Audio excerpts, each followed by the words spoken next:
أعوذ بالله من الشيطان الرجيم. சபிக்கப்பட்ட ஷைத்தானை விட்டு அல்லாஹ்விடம் நான் பாதுகாப்பு தேடுகின்றேன்.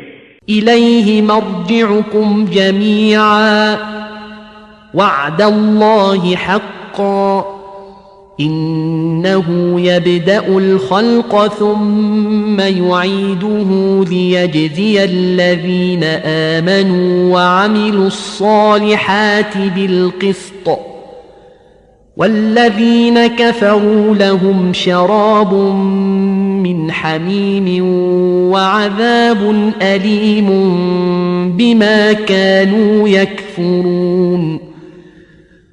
நீங்கள் அனைவரும் அவனிடமே திரும்பிச் செல்ல வேண்டியுள்ளது. இது அல்லாஹுவின் உண்மையான வாக்குறுதியாகும். நிச்சயமாக படைப்புகளை முதன்முறையாக அவனே படைக்கின்றான். பின்னர் மறுமுறையும் அவனே அவற்றை படைப்பான். ஏனெனில் இறை நம்பிக்கை கொண்டு நற்செயல்கள் புரிவோருக்கு நீதியுடன் கூலி வழங்க வேண்டும் என்பதற்காக.